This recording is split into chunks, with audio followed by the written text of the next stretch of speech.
Dans cette partie, nous allons installer Kali Linux, que ce soit dans une machine virtuelle ou sur un ordinateur physique. Vous vous rendez sur le site officiel de Kali. Pour ça, vous n'aurez qu'à taper Kali Linux sur Google ou sur d'autres moteurs de recherche et vous validez.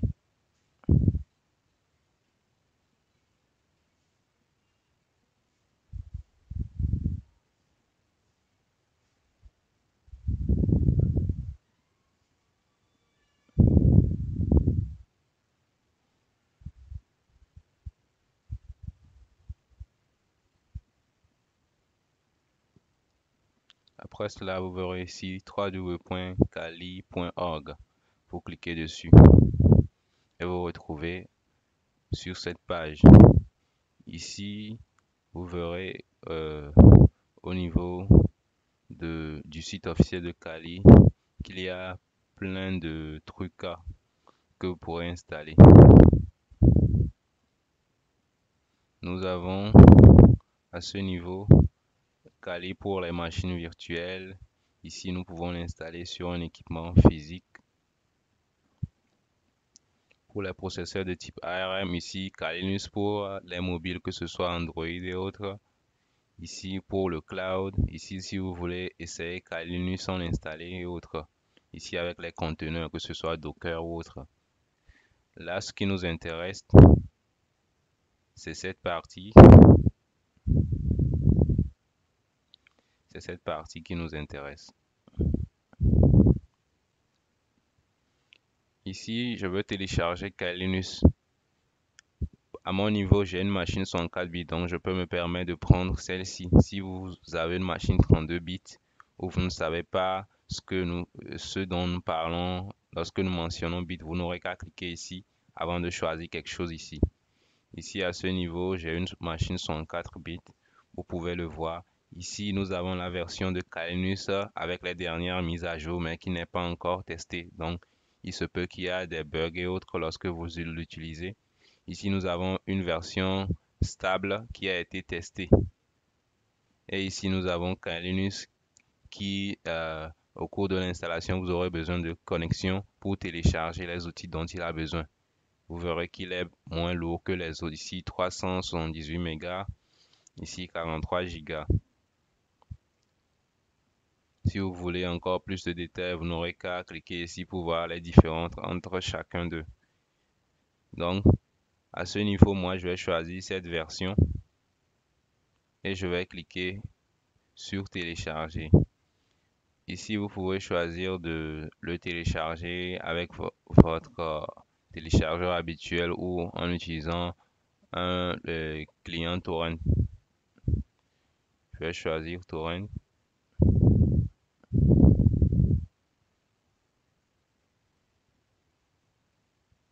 Et vous voyez, ici j'ai un fichier torrent que je peux enregistrer.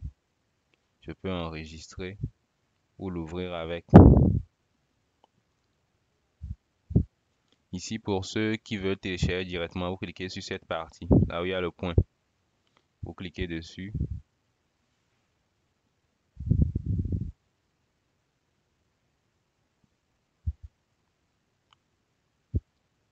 Et au bout d'un moment, vous avez ceci. Si vous faites ouvrir avec, vous aurez des problèmes après parce que votre session sera vidée au niveau du dossier tampon. Donc, après utilisation, il sera supprimé. Ici, vous faites enregistrer le fichier et vous validez. À mon niveau, j'ai déjà téléchargé cela, donc je ne vais pas le sauvegarder. Ici, par exemple, au niveau du client torrent, vous attendez la fin de l'installation. Ici, par exemple, après l'avoir téléchargé, vous pouvez double-cliquer dessus pour l'ouvrir. Et ici, il me demande avec quelle application je veux l'ouvrir. Si j'avais une application d'installer, je pourrais l'ouvrir avec. Peut-être si vous avez une application pour ouvrir les torrents, ça passe. Sinon, ici, moi, je vais passer à rechercher. Je suis sûr d'avoir un logiciel qui me permet de télécharger les torrents, Free Download Manager, ici, et puis je double-clique dessus et vous verrez le lien est pris. J'appuie sur télécharger pour confirmer. Veuillez à vous assurer que vous avez assez d'espace. Pour ceux qui se disent où est-ce que vous pouvez trouver le logiciel, vous n'aurez qu'à taper Free Download Manager ou bien BitTorrent, uTorrent. Vous n'aurez qu'à taper ce que vous voulez. Logiciel pour télécharger des torrents, c'est fini. Ici, vous téléchargez, vous pouvez installer. Bon, cette parenthèse étant close, lorsque vous aurez fini votre téléchargement,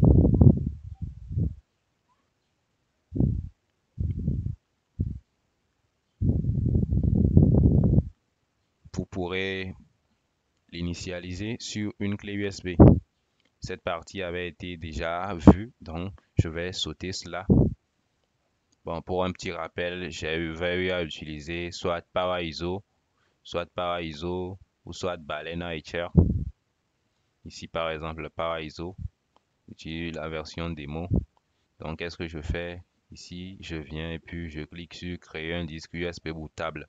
Ici, à ce niveau, si j'avais une clé USB, vous l'aurez vu, il serait ici. Je sélectionne ma clé USB et je clique ici pour l'exploration. Je clique ici, je me rends dans le dossier où j'ai téléchargé Kali Linux et je sélectionne et puis vous appuyez sur démarrer. Si vous avez une clé USB, ici vous devez le sélectionner avant de continuer, vous appuyez sur démarrer, vous attendez la fin. De même pour ceux qui vont utiliser une machine virtuelle, que ce soit VirtualBox ou VMware, vous pouvez double-cliquer ici pour VirtualBox. Vous lancez le logiciel.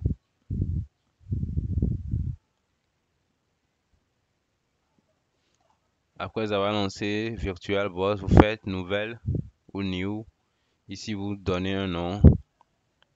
Par exemple, je vais mettre tuto Kali. Vous mettez ce que vous voulez et vous précisez le dossier dans lequel vous voulez l'installer. À mon niveau, j'ai un autre dossier dans lequel je vais l'installer. Je fais parcourir. Ici, tuto VMware, je vais l'installer dans ce dossier. Si je veux, je vais encore créer un nouveau dossier pour dire Kali 2021 pour dire la version 2021. Je valide et puis sélectionner le dossier. Ici, quel type d'installation? C'est Linux. Si vous ne savez pas, vous pouvez sélectionner Oda. Ici, Linux, Kali Linux. Si vous ne savez pas quoi choisir, vous pouvez prendre celui-ci ou soit descendre légèrement en bas et dire Oda Linux. Après, vous appuyez, vous cliquez sur suivant. Ici, on vous demande quelle quantité de RAM vous voulez donner à l'installation. Au minimum, il faut avoir 1 giga. Au minimum 1 giga. Mais si vous avez assez d'espace, vous pouvez aller jusqu'à 2 gigas. Bon, je vous conseille de prendre 1 giga 50 ou 1 giga si vous n'avez pas assez d'espace. À la fin, si vous voyez que votre machine est lente, vous pouvez toujours paramétrer cette option. Ici, vous laissez par défaut. Créer un disque USB virtuel, vous laissez ça par défaut. Et après, ici aussi, vous laissez par défaut. Si vous voulez, vous pouvez régler si vous savez ce que vous faites. Ici, taille allouée dynamiquement. Oui, ça vous permet, lorsque vous avez regardé 30 Go et que les 30 Go ne sont pas utilisés, vous pourrez, par exemple, l'utiliser avec une autre application. Vous pourrez, par exemple, disposer de l'espace qui reste. Mais si vous faites fixe, que les 30 Go soient alloués ou pas, c'est déjà bloqué. Vous ne pourrez pas bénéficier de cela. Ici, la taille de ma mémoire et de mon disque dur virtuel, par défaut, m'ont mis 8 Go. Moi, je peux aller jusqu'à 20.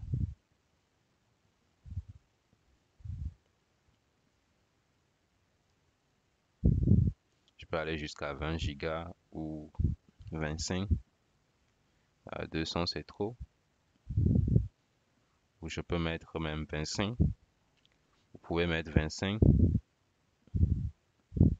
Vous faites créer.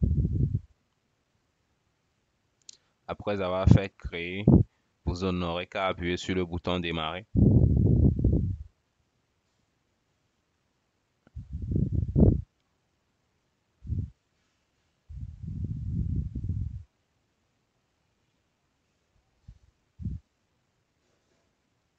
Et au premier démarrage, il vous sera demandé de choisir un disque d'installation, soit un fichier .iso ou un CD physique si vous en avez.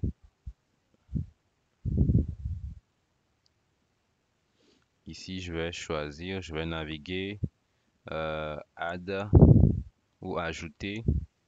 Et je vais me rendre dans le dossier où j'avais téléchargé Kali et je fais clic dessus. C'est bon, choisir. Je fais démarrer.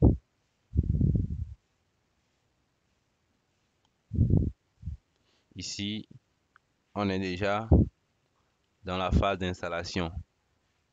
Mais il peut arriver que vous ne voulez pas l'installer dans une machine virtuelle. Là, si vous voulez l'installer dans une machine physique, après avoir booté la clé, qu'est-ce qu'on fait ensuite? Vous n'aurez qu'à appuyer. Lorsque vous connectez votre clé automatiquement, lorsque vous avez déjà initialisé ou bien booté votre clé USB, vous l'insérez dans votre machine et vous appuyez dépendamment du modèle sur la touche Escape ou F12 au niveau des Samsung, Sony au niveau des Toshiba, Sony et la touche F11 Escape ou F10 au niveau des touches et des PC Toshiba, ceci ou bien si vous ne trouvez pas toujours la bonne combinaison, vous pouvez appuyer sur F12 ou F2 ou F1 ou Escape. Au niveau de certains ordinateurs comme le Lenovo par exemple, vous pouvez voir des touches spécifiques pour accéder à cela. Le but est d'accéder au menu de démarrage. Là, lorsque le menu s'affiche, vous pourrez sélectionner ce que vous voulez démarrer. Soit vous démarrez à travers une clé USB ou un CD. Dans notre cas, à travers une clé USB. Si dans l'ordre de démarrage ne vient pas, vous pourrez rentrer dans le BIOS du PC en appuyant généralement sur la touche F2 ou Escape, des fois F11 et aller sélectionner Boot Order. Cette parenthèse étant finie, nous allons retourner au niveau de VirtualBox pour la suite. Ici, je vais agrandir ça pour que ce soit plus visible. Périphérique, entrée, écran, mode plein écran. Ok. Bah, j'ai pas permis le zoom.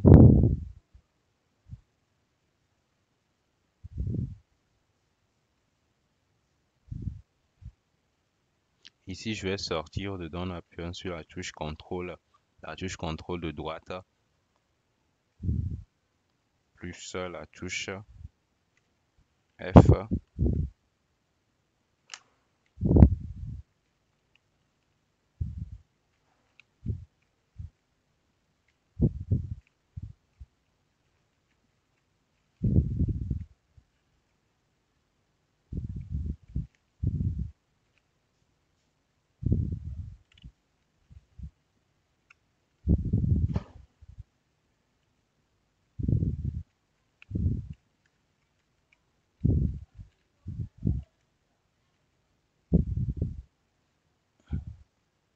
Si ça ne marche pas, appuyez sur la touche contrôle C.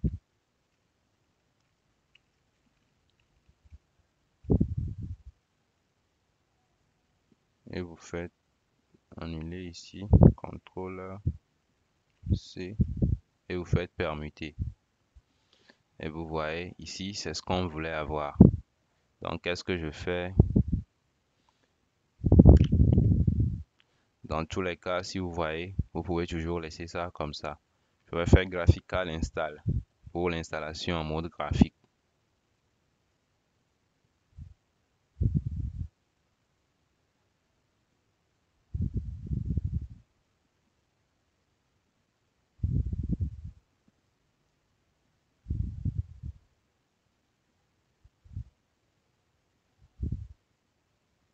Ici, vous choisissez la langue. Si vous voulez choisir le français, l'anglais, l'allemand, ça dépend de vous. Vous verrez, on a les langues ici en anglais et leur équivalent dans leur langue originale. Ici, français, et ici, French, français, English, English, c'est normal, et autres. Je clique sur français, j'appuie sur continue. Ici, sur quel territoire vous êtes? Vous choisissez le territoire sur lequel vous êtes. Si vous ne savez pas, vous pouvez mettre toujours autre. Ici, par exemple, je vais dire Afrique. Et pourquoi pas essayer de sélectionner ici un pays, Togo par exemple. Ici, la disposition, euh, les paramètres régionaux et autres. Je vais laisser par défaut sur France, le pays qui servira de base aux paramètres régionaux. Je n'ai pas d'autres pays ici. Donc bon, je vais laisser ça sur France. Ici, la disposition du clavier. Si vous êtes quelqu'un qui a l'habitude d'utiliser le clavier anglais, alors ou allemand, choisissez cela. Sinon, moi, je vais choisir français. Ce n'est pas une obligation. Sachez ce que vous choisissez. Ici, nous sommes là à la phase de détection et de montage du support d'installation. S'il y a une erreur à ce niveau, l'installation ne va pas pouvoir continuer. Ici, on charge les composants et autres. Vous attendez jusqu'à la fin.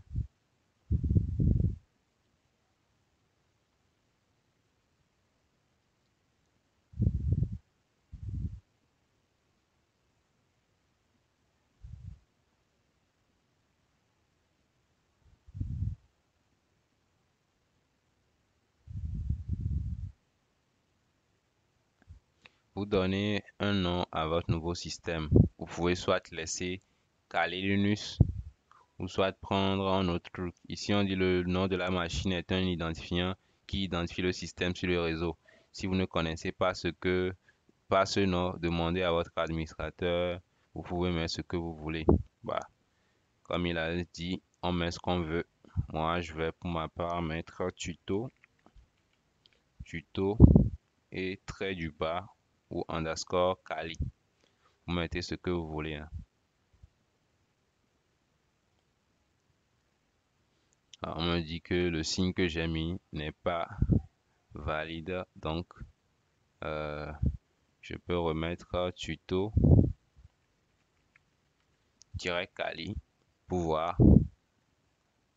Oui, lui passe. Tuto-kali passe. Ici, on lit le nom le domaine est une partie de l'adresse internet qui est à droite du nom de la machine. Se termine souvent par paramétrer cela. Nous, on va faire continuer. Ici, le nom complet de l'utilisateur, du nouvel utilisateur. Vous mettez ce que vous voulez. Moi, je vais tout simplement mettre Kali comme nom d'utilisateur. Ici, l'identifiant pour le compte. Identifiant, le nom d'utilisateur, on l'avait mis. Maintenant, l'identifiant pour pouvoir se connecter. Le nom d'utilisateur est légèrement différent de l'identifiant. Je laisse Kali continuer. Ici, à ce niveau, il vous a demandé de donner un mot de passe. Donc, si vous donnez un mot de passe, notez-le quelque part pour ne pas avoir de problème. À mon niveau, je vais laisser ça comme ça et appuyer sur continuer. On me dit que le mot de passe ne peut pas être vide, donc forcément, je vais entrer quelque chose. 1, 2, 3. Qu'est-ce que je fais? 1, 2, 3, 4, 5, 6, 7, 8. Ici aussi. 1, 2, 3, 4, 5, 6, 7, 8. Ici, lorsque vous avez entré le mot de passe, vous pouvez cliquer dessus pour vérifier. Moi, j'ai entré 0, 8 fois. Ce n'est pas quelque chose de sécurisé. Si vous voulez quelque chose de sécurisé, Vous pourrez mettre une combinaison de majuscules, minuscules, ainsi des caractères spéciaux étoiles, arrobase, et accent aigu et autres qui auront au minimum une longueur de 8. Ici, moi, je n'ai pas besoin de mettre tout ça parce que c'est une machine virtuelle. Après, je vais changer ça aussi. Continuer.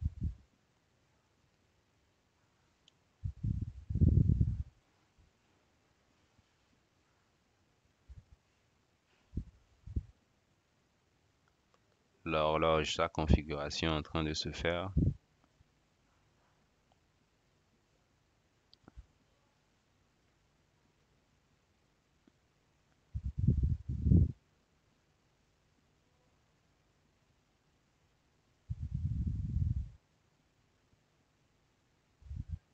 Ici, nous avions eu à utiliser un disque de 30 Go et autres.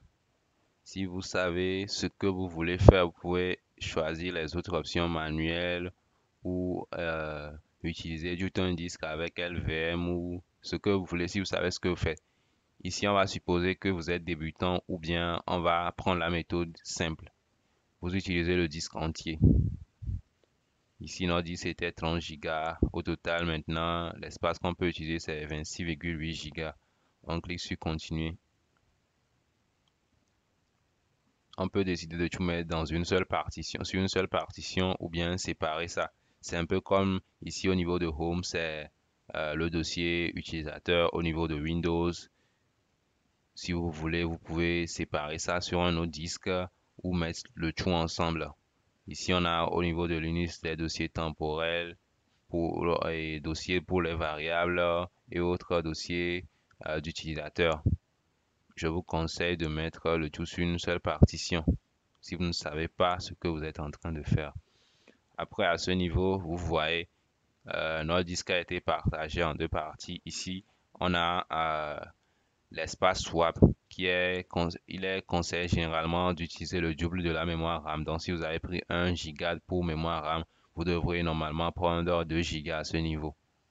L'espace swap est comme l'espace au niveau de Windows appelé fichier d'échange. Il permet de compenser, euh, comment on dit, il permet de compenser la mémoire RAM en cas d'insuffisance de cette dernière. Il peut arriver que votre mémoire RAM soit saturée. À un moment, le système va utiliser l'espace du disque dur sous forme de mémoire RAM. C'est un peu lent, mais pour essayer de compenser cela. Donc, si vous voulez, vous pourrez prendre le double et autres. Vous laissez par défaut si vous ne savez pas comment faire. Ici, c'est sur cette partie, on va installer notre système Linux. Vous voyez, c'est au format EST4. Hein? Notez bien ceci, c'est au format EST4. Si vous voyez un TFS ici, ce n'est pas normal. Vous appuyez sur terminer les modifications et continuer. Ici, on vous demande de formater le disque oui, comme si vous avez bien prêté attention à la session précédente, on avait deux disques. Pour le swap, c'était numéro 5 et pour la partie ESTK, c'était numéro 1. Donc, faut-il appliquer les changements? Vous faites oui, sinon vous ne pourrez pas continuer. Oui et continuer. À ce niveau, on dit partitionner les disques. Vous voyez, c'est maintenant que tout est en train de se faire et le système est en cours d'installation. Vous attendez jusqu'à la fin et le tour est joué.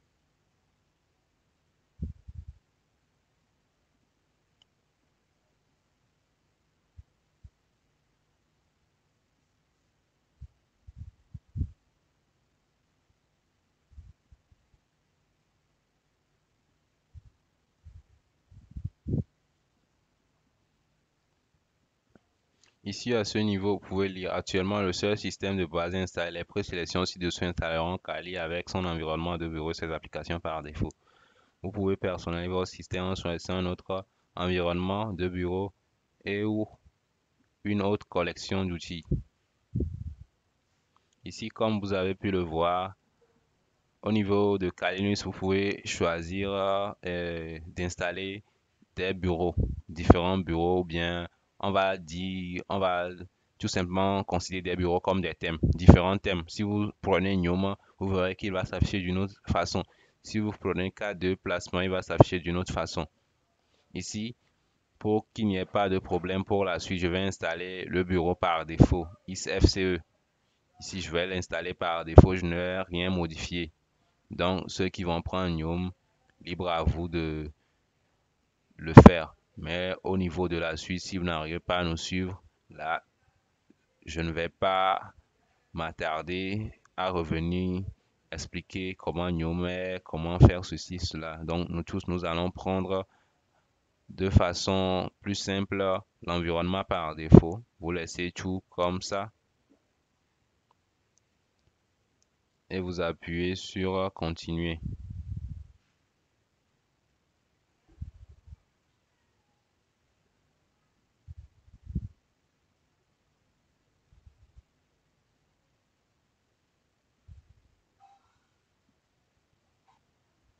Après un moment, vous voyez l'installation a pris fin.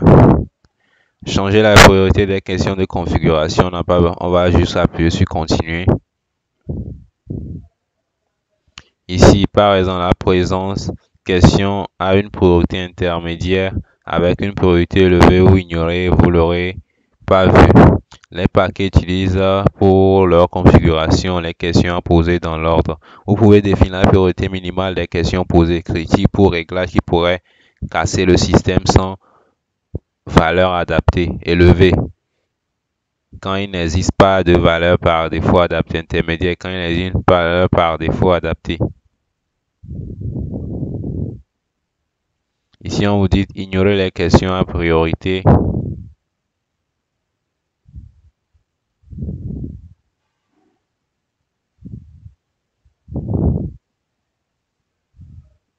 À priorité, je peux choisir basse. Installer le programme Grub. Si vous faites du dual boot, vous aurez besoin du programme de démarrage Grub qui va permettre de reconnaître les partitions système ou bref les systèmes d'exploitation qui sont sur votre machine. Ici, on n'a qu'à appuyer sur continuer et lui-même se chargera de faire le reste. Oui, installe le programme sur le disque principal. Oui, si vous voulez pouvoir démarrer votre système. Ici, il faut choisir un périphérique et après ça, continuer. Faut-il forcer l'installation sur le chemin des supports à mobile EFI?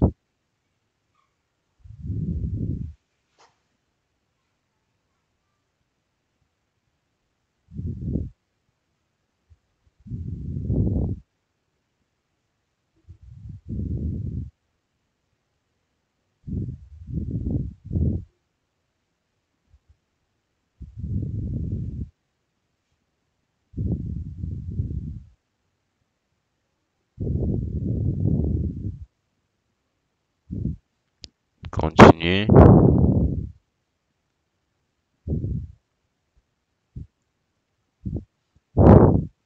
Continuer. Fin de l'installation.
L'installation est terminée. Si vous avez utilisé une clé USB, euh, vous pouvez commencer par retirer la clé de votre machine. Ici, après avoir appuyé sur continuer, un redémarrage va se faire.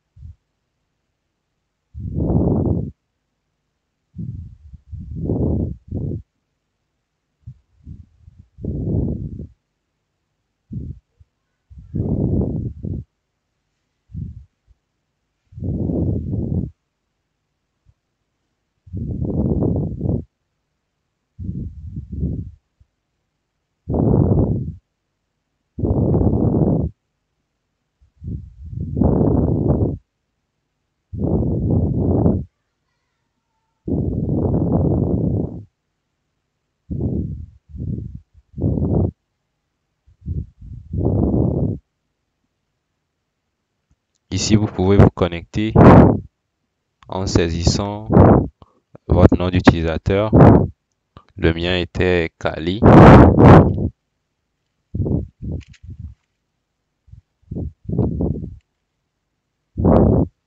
Et le mot de passe 08 fois.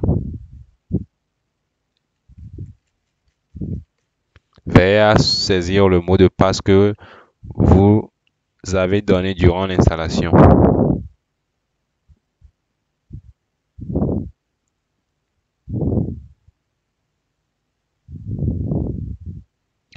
Eh bien, nous venons d'installer Kali Linux. Nous avons suivi les étapes, que ce soit dans une machine virtuelle ou sur une machine physique. Alors, ce module vient de prendre fin.